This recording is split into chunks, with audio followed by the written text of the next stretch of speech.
जो पुश्तैनी हार पहनती है वो रात में हो जाती है चोरी, लेकिन फाइनली यहाँ पे अनु को पता चल जाता है कि वो हार चुराने वाला कौन है।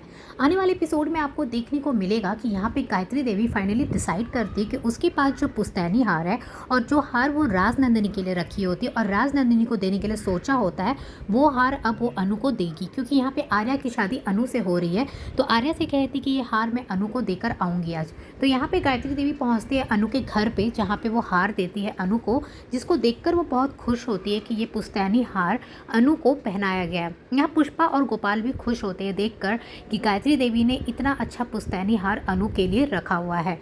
यहाँ पे देखेंगे सब लोग जब चले जाते हैं, इधर मानसी बहुत ज़्यादा गुस्से में दिखाई देती है, क्योंकि वो सुन ली होती है कि जो पुश्तैनी हार है, जो करोड़ों का हार है, वो हार ये लोग अनु को दे रहे हैं और मुझे कुछ भी नहीं दिया है। तो यहाँ पे मानसी कॉल करेगी रघुपति को और रघुपति को बताएगी कि गायत्री देवी अभी वहाँ पे जाने वाली है और वो लेकर जाने वाली है पुश्तैनी हार। मैं चाहती हूँ किसी भी तरीके से वो हार ना उनके घर से चुरा लो और मुझे दे दो। तो यहाँ पे रघुपति को वो कुछ पैसे देने की भी बात करती है।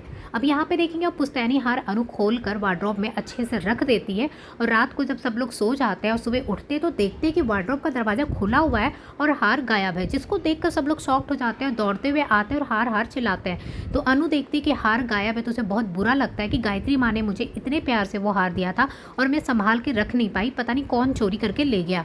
ये हार जो है वो मानसी ने ही चोरी करवाया है। अब इधर देखेंगे कि झेंडे यहाँ पे आर्या से मिलते हैं और आर्या को बताते हैं कि मुझे एक बात का शक हो रहा है। तो आर्या कहते किस बात का? तो वो कहता मुझे लग रहा है कि मीरा मैम ना जलंधर से मिली हुई है। तो आर्या कहते तुम कैसी बात कर रहे हो, ऐसा नहीं कर सकती मीरा। ये कहते हैं कि तुम शायद भूल गए हो कि मीरा तुमसे कितना प्यार करती है और तुम्हारी और अनु की शादी होने वाली है। तो बताओ मीरा इस चीज़ को बर्दाश्त कर पा रही हो कि तुम और अनु शादी करने वाले हो? और मुझे पूरा शक है कि वो जलंधर से मिली हुई है, क्योंकि यहाँ पे ऑफिस में कोई आदमी आया था और सीसीटीवी कैमरा में उसका चेहरा दिखाई नहीं देता है, लेकिन जब मैं उसे ध्यान से देखता हूँ ना तो मुझे वो जलंधर के जैसा दिखाई पड़ रहा था। हो ना हो ये जलंधर है जो मीरा मैम से मिलने के लिए आया और मीरा कहीं जलंधर से मिल ना जाए और उसके साथ मिलकर इस शादी को रोकने की कोशिश ना करे। आर्या यहाँ पे बिलीव नहीं करते, लेकिन यहाँ पे झंडे उन्हें समझाने की पूरी कोशिश करते हैं, यहाँ तक कि ये भी बताते कि मैंने मीरा मैम के फ़ोन को ट्रैक किया है और ट्रैक करने से ये बात पता चला है कि मीरा कौन कौन से लोकेशन में गई है और वो जलंधर से भी मिली है, मुझे इस बात की पूरी गारंटी है। तो आर्या कहते कि लेकिन अगर मीरा उससे मिली भी है तो हमें क्या करना चाहिए? तो यहाँ झंडे कहते मीरा मैडम चाहे जो भी कर ले पर वो ये शादी नहीं रोक पाएगी, क्योंकि हम उसे ऐसा करने के लिए नहीं देंगे। यहाँ पे झंडे अब पूरा मीरा पे नज़र रखना स्टार्ट कर दिया है। वो यही देख रहा है कि मीरा मैम यहाँ ऐसा कुछ भी ना करे जिससे अनु और आर्या की शादी में अड़चन आए। दूसरी तरफ देखेंगे कि वो जो लड़का है जो राजनंदिनी का भाई है, वो यहाँ पे सिद्धि माता के साथ होता है। सिद्धि माता उसे अपने से खाना खिलाती है, उसका ख्याल रखती हुई दिखाई देगी।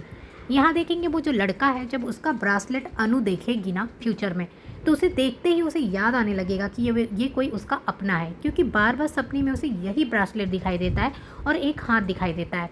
और जब यहाँ पे वो इस लड़के को देखेगी अपनी शादी वाले दिन, तो समझ जाएगी ये कोई नहीं, ये उसका ही भाई है और उसे देखते ही अनु को कुछ कुछ याद आना शुरू हो जाएगा। तो सिद्धि माता उसे कहती है कि तुम अभी बस इंतज़ार करो, वो दिन ज़्यादा दूर नहीं है जब तुम मिलने वाले हो उस लड़की से। उसके बाद देखेंगे सिद्धि माता यहाँ पे उसे फ़िलहाल अपने घर पे ही रखी हुई है। इधर देखेंगे कि अनु बहुत ज़्यादा परेशान हो चुकी है। आर्या सर को कॉल करती है और बताती है कि यहाँ पे गायत्री माँ ने उसे एक हार दिया था, जो पुश्तैनी हार था, वो हार उसके घर से गायब हो गया, जिसको सुनकर आर्या शॉक्ड हो जाते हैं। वो कहते हैं कि वो हार बहुत ही ज़्यादा इम्पॉर्टेंट है मेरी माँ के लिए, वो पुश्तैनी हार है, तो इसीलिए उस हार को ढूंढना पड़ेगा। अब आर्या भी यहाँ पे अनु की मदद करेंगे उस हार को ढूंढने में, क्योंकि वो है पुश्तैनी हार जिसे वो लोग नहीं खो सकते हैं।